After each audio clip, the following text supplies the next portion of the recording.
This is homeschool. Homeschool together. Is that different? Is that what you wanted?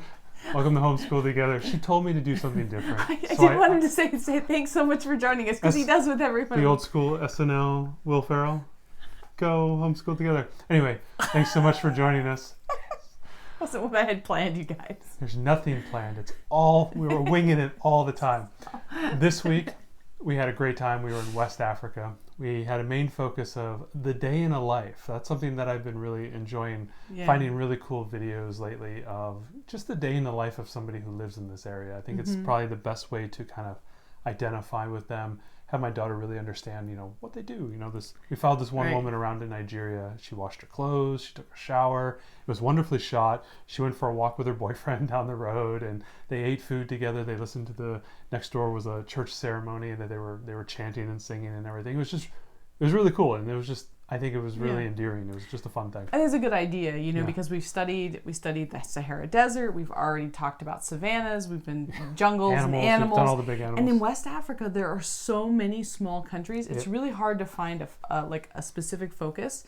So I love the idea of just looking at what is their day-to-day life really like. And we actually have a couple of books that really reinforce that theme this week. Absolutely, yeah. So that was kind of a nice little thing. Normally we like to do two. We kind of just did that one, and we touched on a little bit of other stuff. We'll kind of get that into the videos, but let's get into the books. Yeah.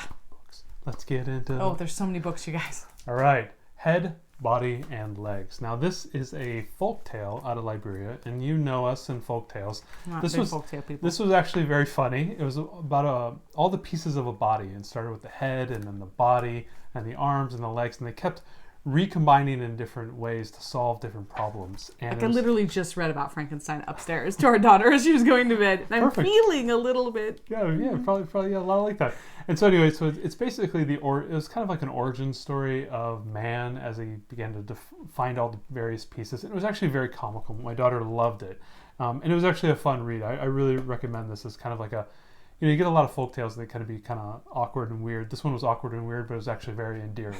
So awkward and weird in a good way? Awkward and weird in a good way, how it works. Next one, a plastic bag. So really cool story about people living in kind of a poverty situation, but eventually, as society begins to, encroach in on their lifestyle, trash and pollution occurs, all over their community. And this woman was trying to figure out how to solve the issue of all these plastic bags. And she got together with a bunch of other women, and they ended up taking the trash and recycling it into like little purses. They wove the plastic into like bags. It was a really cool story. I was able to talk to my daughter a lot about pollution, show some videos of that, and really, drive home the idea of environmentalism and some of the issues of waste and recycle and reuse. So it was a really good story. It was about a young woman who had to deal with that in her community, and got my daughter thinking about, as we go driving around on our bikes in the park, if we see some trash, pick it up, that type of thing. So it was a nice little discussion point. I really enjoyed this book. Yeah, absolutely. Good one. Next one I think you read, and then we'll kick into the movies a little bit later. Right. Ballerina Dreams. So this is about, her name is Michaela. Yeah, Michaela, she was an orphan from Guinea-Bissau during the Civil War, and then she was adopted by an American couple, and she came to the U.S. and she finally became a principal ballerina. And so it's kind of her story. And this is one of the step into reading books, which are always really good. Yeah. But our daughter, who loves dance, was really into this one. So a lot of ballerina dancing this week. Yeah, there really was. And so it was cool because it was actually she and her best friend both were adopted together, which was cool. And she has a skin condition that makes like spotting happen on her skin. And so no one wanted to adopt her, and then she was adopted and got this great situation, and now she's this beautiful ballerina. So it was a great story. Yeah, nice heartwarming We story. enjoyed it. All right, Baby Goes to Market. We really liked this one. So this is a mother and her baby walking through the market, and the baby keeps picking up different things. So actually, every vendor they go to gives the baby something extra, and he keeps putting it in his mom's basket on her head. And so they give the baby this, and This is a really good book if you have really young ones doing this round the world journey, because it's totally appropriate for kinder, even pre-K. This would be perfect for. It's a sweet story, and it gives you a sense of all the different things that are sold at the market, which I thought was really fun. Well, it goes in line with a lot of books that we've been seeing, which is kind of the tour through the town or tour through the community. Right. And through that tour, you get a little bit of the culture and the food and the people and everything. So it's very in line with that. Yeah, absolutely. Ooh, almost knocked it over. All right, Emmanuel's Dream. Yeah, this was really great. This was a story about a young man who was not able to walk well because he had one of his legs was deformed when he was born. And his dream eventually, it goes through all the stages of his life where he's able to overcome each set of challenges. And eventually he wants to have a bike, and he wants to bike across the country, and he does. And I apologize, I don't remember exactly which country it is. But he does bike across the country in Ghana, and he inspires everyone with what he can do, and so it's another one of those overcoming adversities that we've seen all around the world in different. I love how these themes keep coming back up, just as an aside, about different cultures and still having this overcoming adversity, or trying to make the world a better place. The recycling one, they keep coming up in all the different cultures, and I think that's so cool. Yeah, absolutely. Our daughter loves to see those recurring themes. Ida and the Benin Princess. Yeah, so this is this is a princess story from Africa and the Benin Kingdom, and this is great. She becomes like a warrior princess.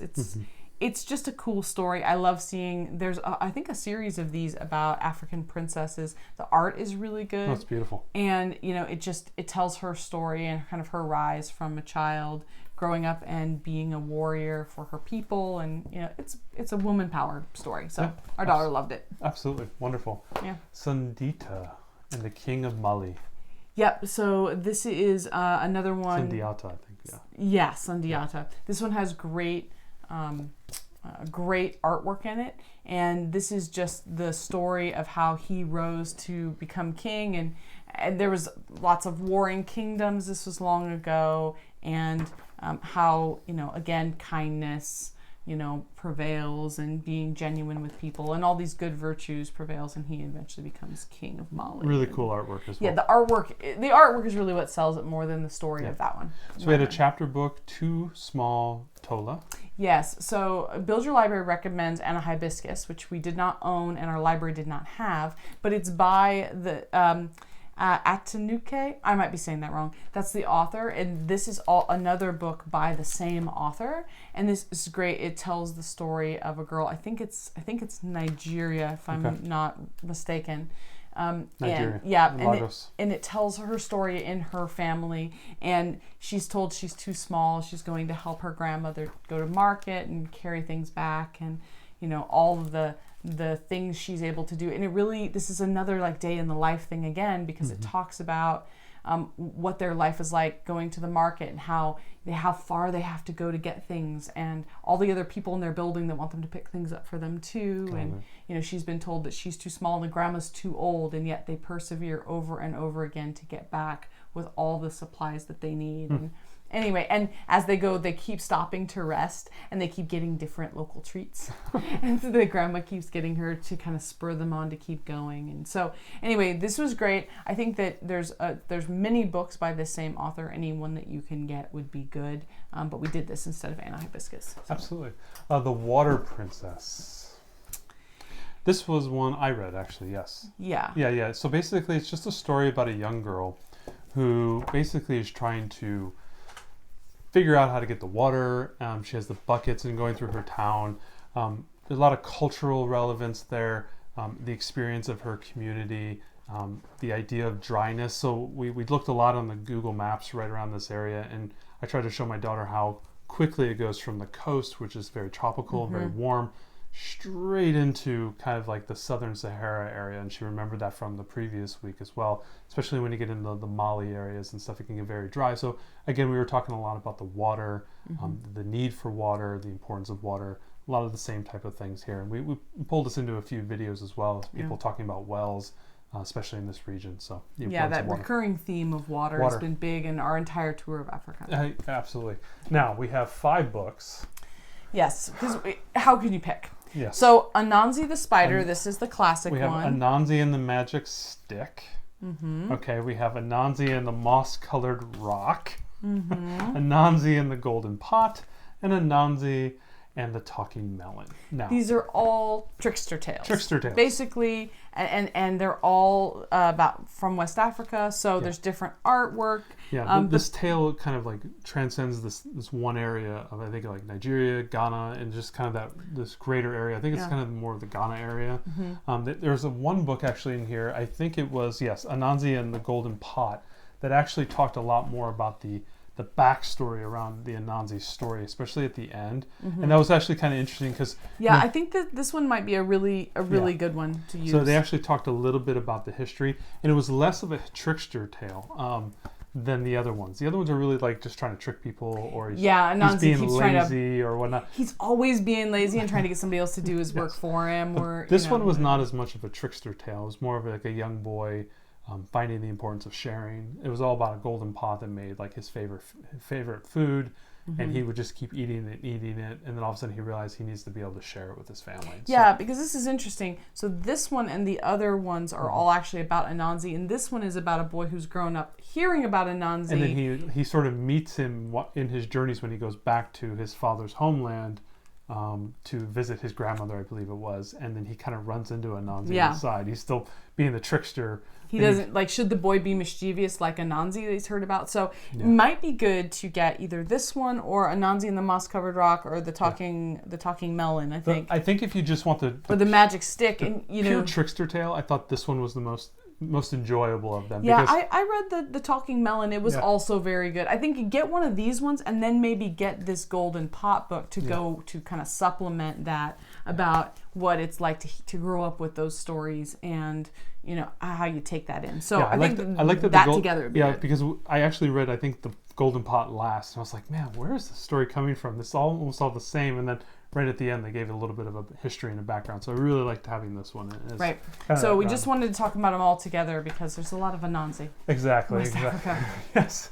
Grandpa's Cacao. Grandpa Cacao. Oh, this was really good.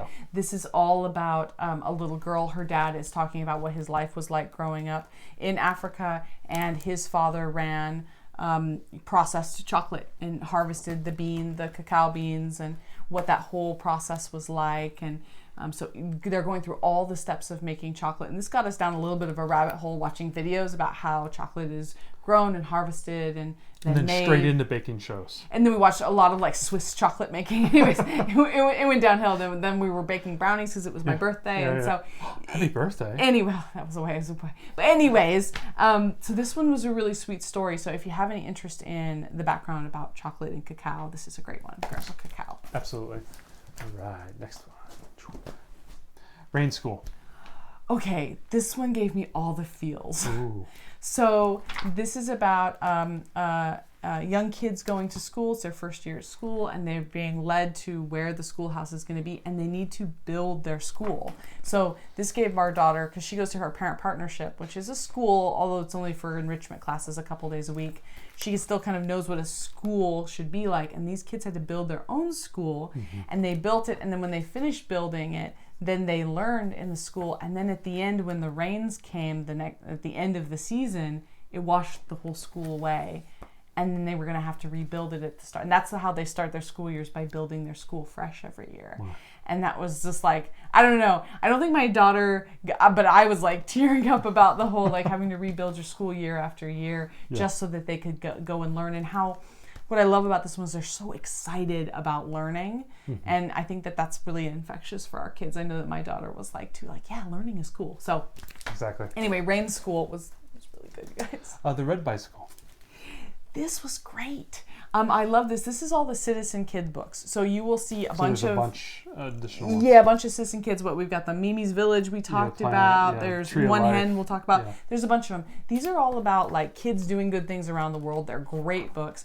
This one too, it's about a boy saves up money to buy this red bicycle. He uses it. He loves it. Eventually he grows out of it. He helps take it apart and ship it overseas with a charity organization that gives it to people who need bicycles. And so then the red bicycle takes on another life and goes to another family and what they do with it. And then they ride it, and then when they're done with it, they donate it to a clinic who makes it into a hospital bike, and they put a trailer with it to carry sick people to different clinics from villages that are far out. And it just tells the story of this one donation, this one act of giving, and then the next act and the next act, and all the way that like pay it forward. I loved this book. It was really great. So sounds wonderful. and something for us to look into if we could donate our bicycles. Absolutely. One Hen, which is another Citizen Kid. Yeah, this is another Citizen Kid, and this is about a boy who takes they give small loans out, and he ends up taking a bit of a loan. Part of a loan. I think his mother got a loan for maybe a new firewood trailer or something, and he ends up taking a little bit of it and buying a single hen. And then with that hen, he sells the eggs, and then he uses the money from that to buy more hens, and then he gets a flock, and all of a sudden he grows and grows and grows till now he has his own property, and he has all of these hens, and then he employs these people, and then it builds a city around his farm because it's the biggest farm in all of West Africa for eggs and poultry. And so, and all of these people that benefited from this one small loan, this one act of giving. Again, it's just those themes again and again, which I just really loved. Yeah, the idea of microloans. Very cool. Yeah, really cool. Africa is not a country. Now, we've talked a little bit about this as a spine book. Right, we talked about it in our previous 2 videos, Just but if you didn't catch that, Africa is not a country. Each page is a part of a day in the life of a person in a different country in Africa, and we will just read from that country when we are, studying that region. So it doesn't take very long to kind of like read all the countries. Like if you're doing really kind of a region like we were doing, like West Africa, there's so many like small countries you can just kind of nibble along. We own this book, and I'm glad that we do, because it's one that we pulled during this entire continent. We pulled again and again and again. So we just wanted to bring it up. Yeah, nice little side spine. Yep, and all the links to all these books are down in the show notes for you. So moving on from books, we had a really good read. We had a bunch of other books that we read that just didn't make the move, the production cut, but definitely a lot of other books out there that you can really entice, and some younger books too. Like that was good for our younger daughter as well, but maybe didn't make the cut for this week. Yeah, there was just a lot of books. These were all very good. A lot of really good books. Movies. Kirikou and the Sorcerer's Spoon. Now, we teased this last week. You guys, this it's on Amazon. It's on Amazon Prime. It's on Amazon Prime, and I think it's from maybe the 70s. It's a cartoon. It's from West Africa. I was like, great. It's a cartoon. It's rated G or BG or I don't know. It was like fine. I was like, I'm gonna sit down and watch this with my girls. This is gonna be great. We don't often get cartoons that go in there. It was super weird, y'all. It was like a folktale kind of come to life, but in some very unsettling ways. And there was, and I know it's cultural, but there was a lot of breasts, a lot of nudity. As my children were breastfed babies, they didn't seem to mind it, but there was a lot of breasts, and there was jewels on nipples and things. It was a lot, and so as much as I appreciated it, I wasn't ready to see them ringed in rubies. So that was a bit much. And it was also, there was a baby that talked. Kirikou was a baby, but he acted like an adult. Yeah. And there was some weird adult things with him. I would say if you have an older learner and you're okay with it all, but otherwise I would skip Kirikou and the Sorceress because it was weird. They're on Amazon Prime. Kirikou and the Sorceress. They're saying no go. Ariel said don't go there. Where did we go otherwise? So we watched First Position, which is a movie about ballet dancers, and it goes with our book about the ballet dancer from Guinea-Bissau. So it tells the story of kids around the world. So there's I think 5 principal kids. Mm-hmm. There's a Colombian kid, an American living in Italy. There's her. There's another American girl. Maybe that's all of them. And anyway, they tell the story of each of them. And she gets a big segment, and they talk about her history and her life and how she was adopted. And then it's this international dance competition that they go to that if they dance well, they could earn either scholarships to a dance school, or if they're old enough, then they could earn job contracts with principal ballet dancers. So anyway, it was really cool. It's not like completely set in Africa, but because it was about her and it was kind of her success story, it was really fun to watch her dance. And then our girls were, like you said, doing ballet for the rest of the week. For the rest of the week.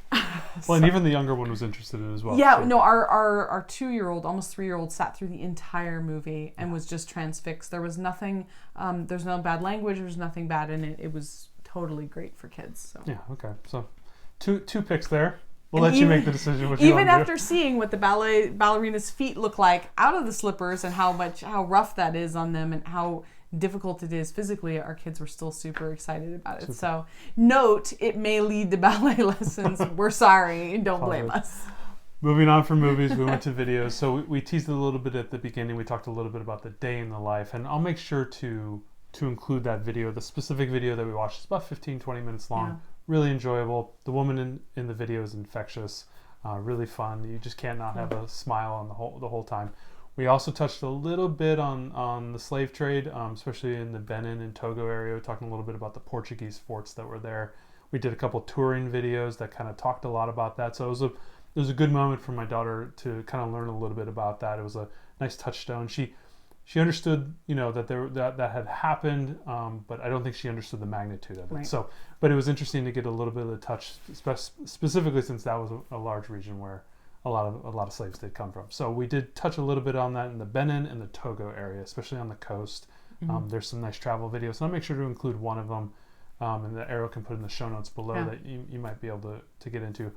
We're doing the Africa's resource guide right now. We're working on it, guys. We're working on it. So we'll get in a lot. We'll make sure to have a lot of good videos on those type of topics there as well that you can pick and choose to fit whatever you're interested in. Now, moving on to food. We got back into food this week. Oh man, did we get back into food? We got back into food. So first, I made these baked plantains from the global. We had 2 shots of plantains.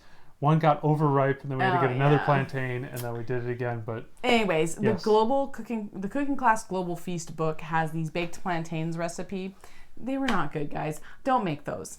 I mean, you need to fry your plantains. I love myself a good fried plantain. Like we did tostones when we did Puerto Rico. Yep. I'm sorry if I mispronounced that, and that was great. But baked plantains are not. Don't do that. That was not good. Make this what he made instead. It was awesome. She comes up like, there's some baked plantains. I'm like, I ain't touching baked plantains. I want fried plantains. They were really bad. Really bad. They had the wrong. Ignore that. What you need to do is go down in the show notes. Again, I'll include the video to Ariel. 4 minutes long. How to make jollof rice. Essentially, it is a tomato-based rice dish. It was unbelievable. Basically, we've been eating it for lunch. We ate it for lunch for like days. It was so good. The recipe that I had, I actually had to cut it down, and there was so much rice out of this that like we've been. It's in the freezer with the chicken. So we did baked chicken thighs with this jollof rice, and the jollof rice is really good. Basically, essentially, what you're doing is you're basically reducing your onions, and you're tossing in a bunch of tomato paste, tomatoes, peppers, all pureed into like a sauce in some respect, and you're in essence frying that and caramelizing that down, and then you pitch in your rice, and it cooks there, and then you have this beautiful red rice dish. It was wonderful. Wow. Unbelievable. It's from Nigeria, right? It's kind of like in the region, but it's very popular in Nigeria. Yeah. Anyways, yes, don't make what's in the book.